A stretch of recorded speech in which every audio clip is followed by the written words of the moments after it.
Token എടുത്ത് 15 minute wait ചെയ്തതിന് ശേഷമാണ് അകത്ത് തന്നെ കയറാൻ പറ്റിയത്.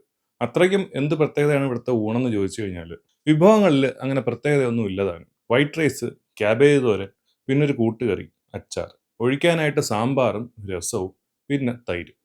പിന്നെ ഒരു പ്രത്യേകത എന്ന് പറയാനായിട്ട് ഇവിടെ ഒരു ഊണിൻ്റെ കൂടെ പരിപ്പുവട തരും. പിന്നെ ഞാൻ ശ്രദ്ധിച്ചത് ഇവിടുത്തെ എല്ലാ ഫുഡും നല്ല ചൂടോടെയാണ് അവർ വിളമ്പുന്നത്. ഫുഡിൻ്റെ ഒരു ഫ്രഷ്നെസ് നമുക്കറിയാൻ പറ്റും. പിന്നെ കോമ്പിനേഷൻ, ഈ സാമ്പാറും പരിപ്പുവടയില്ലേ, ഇത് രണ്ടും നല്ലൊരു കോമ്പിനേഷൻ ആണെന്ന് എനിക്ക് ഇന്നാണ് മനസ്സിലായത്. വൈറ്റ് റൈസും സാമ്പാറും കൂടെ ഇളക്കി കുറച്ച് ഈ പരിപ്പുവടയും കൂടെ വെച്ചൊന്ന് കഴിച്ചു നോക്കണം. നല്ല ഉഗ്രൻ ടേസ്റ്റ് ആണ്. അതുപോലെ തന്നെയാണ് അവരുടെ ആ രസത്തിൽ ഈ തരുന്ന കട്ടിത്തൈര്, ഒട്ടും പുളിയൊന്നുമില്ലാത്ത കട്ടിത്തൈര്, അതൊഴിച്ച് കുറച്ച് അച്ചാറും ആ കൂട്ടുകറിയും കൂടെ മിക്സ് ചെയ്ത് കഴിച്ചു നോക്കണം. നല്ല ടേസ്റ്റാണ്. എനിക്ക് മനസ്സിലാക്കാൻ കഴിഞ്ഞത് വിഭവങ്ങൾ കുറച്ചേ ഉള്ളൂവെങ്കിലും വളരെ ഫ്രഷ് ആയിട്ട് വൃത്തിയോടുകൂടി മിതമായ റേറ്റിൽ കൊടുക്കുന്നു എന്നുള്ളതാണ് ഈ കടയ്ക്ക് ഇത്രയും ആരാധകർ. സ്ഥലം ഒരുവിധപ്പെട്ട എല്ലാവർക്കും മനസ്സിലായി കാണും. മണി മെസ്, നമ്മുടെ ട്രിവാൻഡ്രം മുട്ടത്തറ 3-ാം പുത്തൻ തെരുവിലുള്ള മണി മെസ്സിനെ പറ്റിയാണ് ഞാൻ ഈ പറഞ്ഞത്.